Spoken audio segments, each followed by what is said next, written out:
Okay, good afternoon, everyone. Let's start off by wishing somebody a happy birthday. Huh?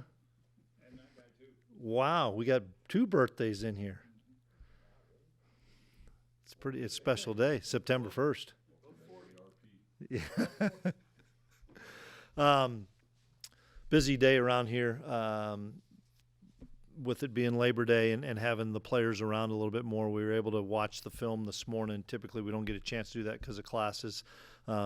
Make some corrections on a handful of things on both sides of the ball. And then this afternoon, we'll come back together and have our team meeting and then change our focus to Army, which will be a big task for us. They've got a really good team and really well coached. I've known Coach Munkin for an awful long time and have tons of respect. I've competed against Jeff for a long time, and I know how good his teams are. So I don't have much of an injury report because they didn't come in with Mindy until 11 o'clock today.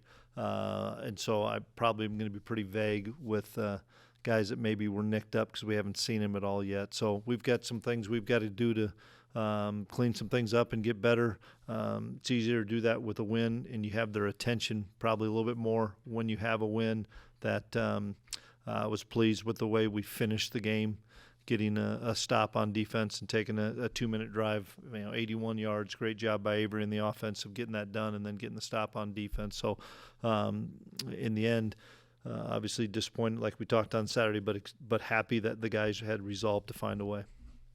Chris, Army's offense isn't the kind of system you prepare for in 1 week. I'm curious, how long ago did you start getting the guys ready for this We one? did a few of our walkthrough practices in the spring just to try to get them familiar, and then we did a couple of walkthroughs in fall camp to try to just keep it at least somewhat fresh in their mind. And then we haven't done it for a while, so that we knew this one was coming, and it is so unique and it's very challenging, and they've got really good scheme, and they know how to attack you. That's one thing I've learned about option football is, whatever you're going to do, if you've done something in the past, if you make a change, if you show a different picture, they've got a book on how they're going to block everything, and it doesn't matter what that is. And so it's a challenge up there. I've been some with the defense and some with the offense since the game. Spent a lot of time Sunday on both sides of the ball, and I spent a little bit of time on both sides this morning. But it's going to be a tremendous challenge because you don't see it. After you dug in on replays and stuff, how would you rate the offensive line through 2 games? I think we're pass proing effectively. We missed a couple of twists, but Avery's really athletic, so he can get out of some of those things. We have to be better at picking up stunts, and we've got to be better just coming off the ball and mashing people. And that was probably the one area I thought we didn't do a good job of on Saturday. And I thought we did a better job the week before against Iowa State. Was truly, even though it wasn't, the stats may not have indicated that, we didn't come off the ball and we were guessing at what games were coming rather than just coming off the ball. So we're a continued improving product there, especially in the run game. Also wanted to ask, how far away do you think both Dylan Edwards and Lincoln Cure are from being on the field right now? I would say we'll learn more middle or later in the week on both guys. But for me to say they're definitely playing or definitely out this week, it'd be hard to answer that right now. Lincoln practiced last week. That's positive. He practiced Tuesday, Wednesday, Thursday of last week, and maybe was a little bit limited, but I saw a lot of semblance of what we saw early in camp. So I think he's really close. And Dylan didn't practice last week, so I don't know that one yet. Do you see maybe a lack of fire coming out for the start of a game 2 weeks in a row? I don't know if that's fair to say 2 weeks in a row. Because we stopped them on the first drive against Iowa State and then dropped a punt and then stopped them again. That's not a lack of fire. So I don't know. This week I think You know, we emphasized it. We talked about it. We probably put too much attention on Ireland, you know, and rather than turning the page of saying, we know you guys are tired. We know we're getting your bodies back. We probably emphasize that too much. That's on me. That now we're in a rhythm of it, that there are no excuses, and we've talked about that with the guys. It's not a talent issue. We have good talent. It's an execution and a little bit of a discipline issue, and those things are going to get corrected. You mentioned the line with pass protection, but has the run blocking been inconsistent? Yeah, that's what I just said. I thought that it's been inconsistent. Yeah, we got to be better there. Also, with Avery, is he going through his progressions enough for you? You know, that's a better question for Wellesley on Thursday, honestly, because I talk defensive football with him. I don't talk a lot of offensive football with him. I think he's missed some things. I think he would tell you he's missed some things. But I think there's some plays that he's probably left out there that he would tell you, and then there's some plays that he makes some pretty dang good throws on, but something we're looking at. We're following up on what you said after the game. The eye discipline on defense was bad. Yep. Is that a formula for a very long day against a team like Army? It better not be, but the guys that are going to have eye discipline are the ones that are going to play, and that's a huge concern for us. And it's something I'm talking to the defensive staff about. We're going to have 11 guys out there that we all trust. And in this system, if you don't have eye discipline, it's going to be a really long day for you. And so one thing is we'll simplify as best you can against these guys. But I'm going to be able to tell pretty quickly on Monday and Tuesday. We didn't practice last Monday. We get Monday back. So I'm going to tell pretty quickly on Monday and Tuesday if a kid has enough eye discipline to play in this game. Because if he doesn't, there's a lot of guys that I know maybe aren't as talented, but they have the eye discipline. With the last two games in mind, is there something that if you saw, game 3 this upcoming week, that you'd feel much better about the rest of the season? If you saw, I didn't catch that part last. There's something that you saw in game 3 against Army this week, or something you saw. What would it feel? What would that be that makes you feel better about the rest of the year?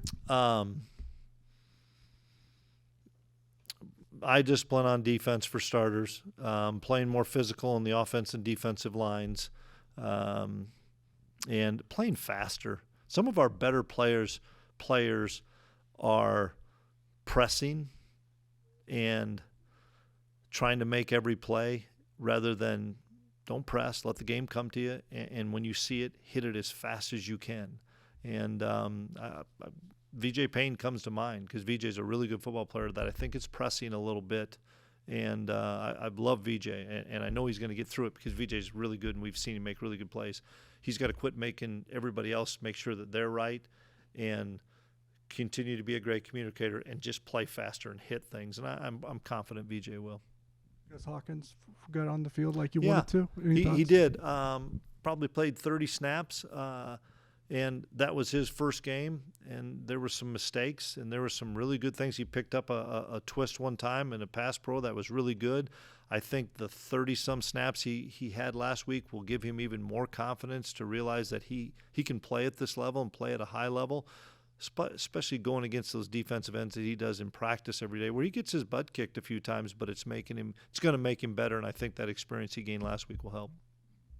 He almost broke one on Saturday, but I'm curious what you think of Sterling at punt returner, and is he any closer to maybe seeing the field as a wide receiver? Reliable on punt return. So happy that he got a chance, and we blocked it pretty well. There's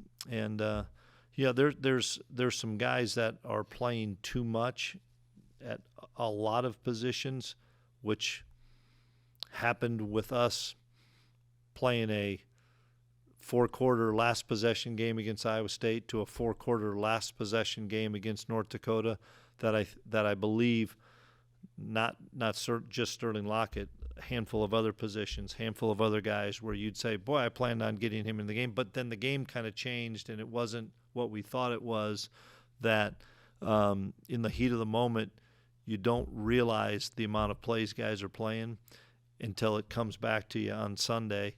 And we've got to do, guys, we don't have 14 analysts on each side of the ball counting plays. We're very limited on our staff. We've got to do a better job with the handful of guys we do have so that we do get some more guys opportunities because, A, a kid like Sterling has earned it, or another player at another position, we've got to get in there so we don't wear this other guy out. And so we've got to do a better job of keeping track of that within our support staffs. Follow up on Sterling. Do you prefer to keep him as a punt returner, or will he get an opportunity at some point to kick return? No, that's probably not as much of Sterling's forte on kick return. He feels more comfortable on punt return. And that's just, Nate doing a bunch of different things, and I like him at punt return. And guys, I know Bryce made the mistake. Guys, we all know he made a mistake and got blocked into it, put the ball on the turf. Bryce almost scored a touchdown twice. I mean, it's easy to give up on a kid, guys, and I'm not going to. Chris, can you describe the layers of defending the triple option and where you begin? And Yeah, I mean, it all starts with the fullback, right? You have to be able to take away the fullback with different fronts, stunts, alignments, knowing who's responsible for it. Then goes to the quarterback, and ultimately the final phase of it of being the pitch. And they're executing all three phases of it. I mean, the quarterback's going to run it. They're going to give it to the fullback, and they can string the play out.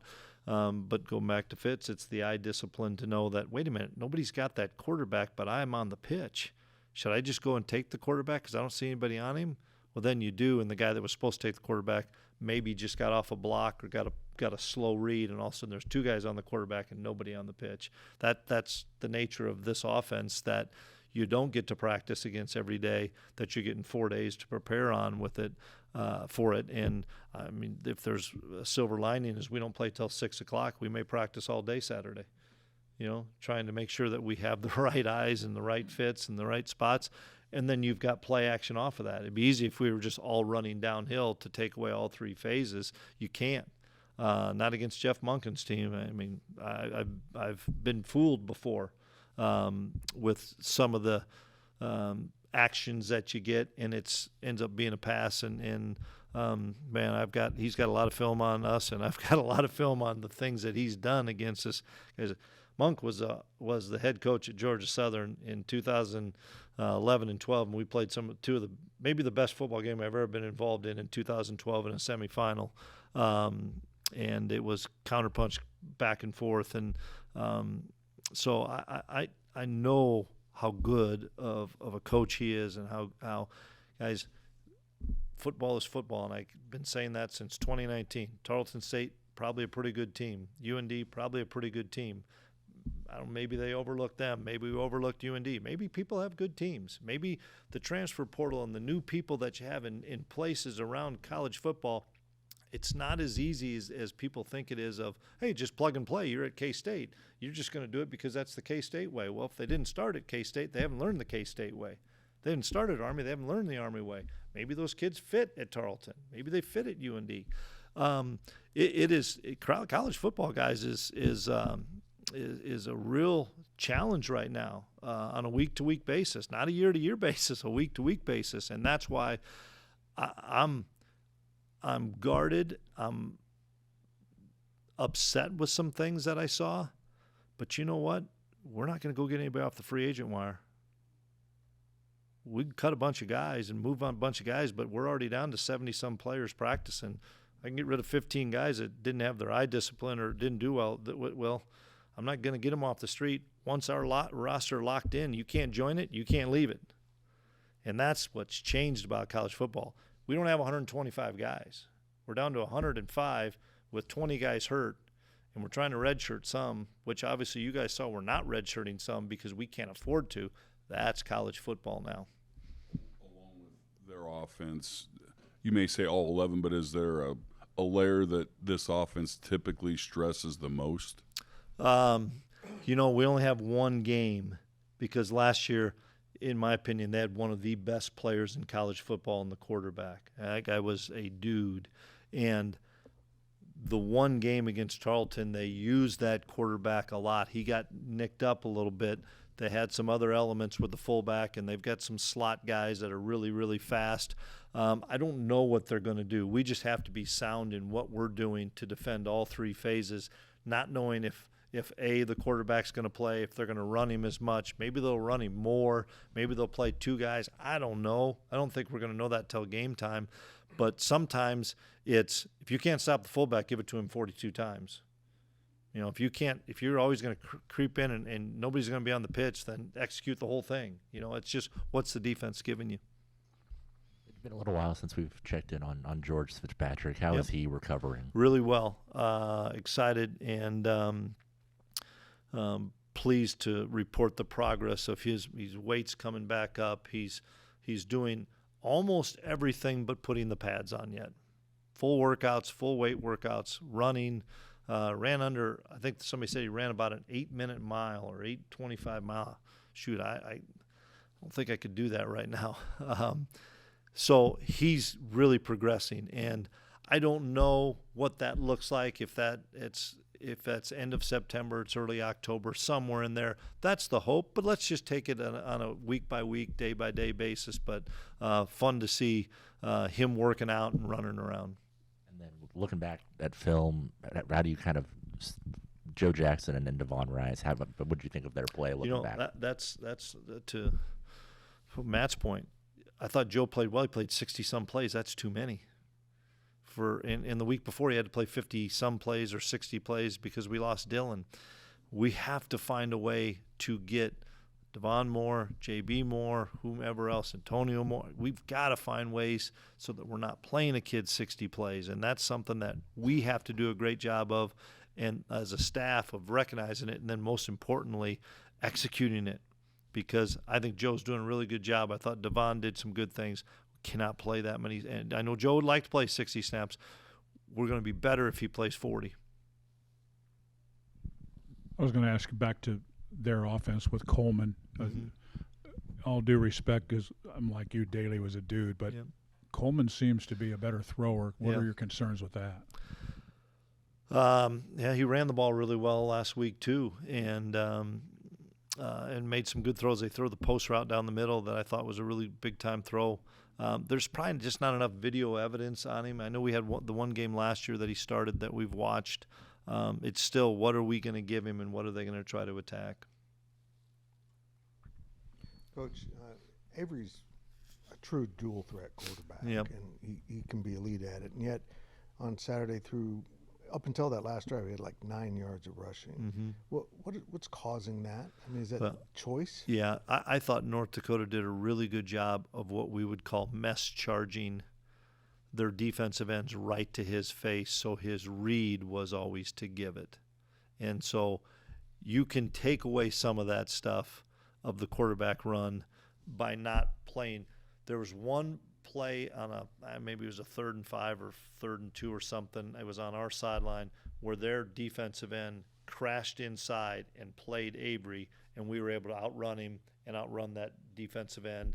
Oakley was out in front. We ran for 20 yards or something, and that was the look we were hoping for. Then they said, we're never doing that again, and that was late in the game because the whole game they had just run people right at his face. Well, if you're running right at somebody's face and you're in that read game, you got to give the football or get whacked.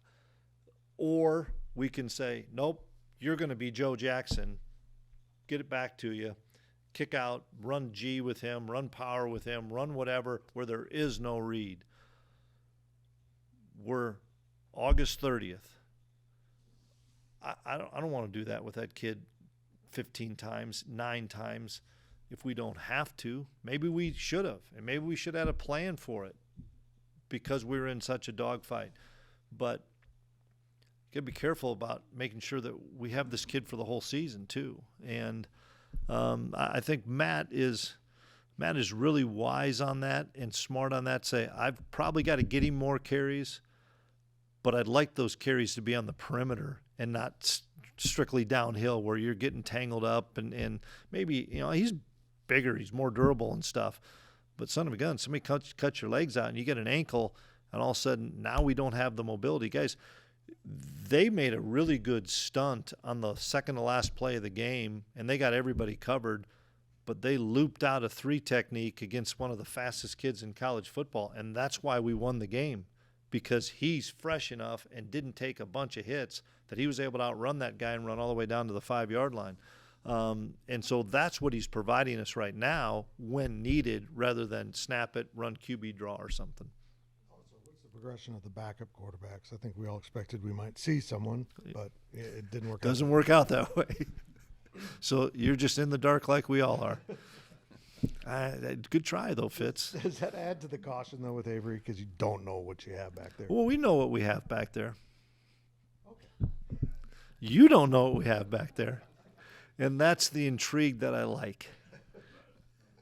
You know, just keep you guessing on it, Fitz.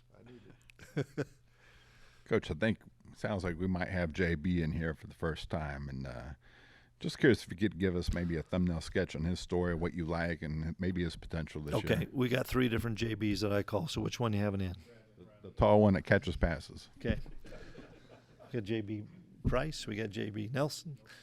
Okay, so Jerron, infectious personality, man. You're gonna love him. He lights up a room. He's always got a smile on his face. Loves to play. I think he's ecstatic that he came here with the guy that recruited him and Coach Wells, that can hold him accountable and challenge the heck out of him, and he likes it because there's a lot in Jerron, and I think he's a terrific football player, and we're just kind of seeing the start of that as he gets more and more comfortable with our offense. But infectious personality that everybody in the team likes, and practices his tail off, plays hard, learning about Avery, learning about our offense. I mean, this is his 3rd system now, and probably 4th system, because he had a couple at Tech that, you know, it may take a little bit, but he's already had an impact, and I think the impact's going to continue to grow. Given just that it is Army and it's Fort Riley Day, do you guys have any plans to, I mean, I know you want to win the game, but to honor the other team in any way? Yeah, that's a great question that Kenny Lanou probably should have thrown at me before I came down here, because I'll be honest with you, since I got up yesterday morning and came in here, all I've done is sit and watch UND and try to fix some of those things and watch Army. I haven't really thought of it, but I'm sure that our media relations guys will lead me in on that pretty soon.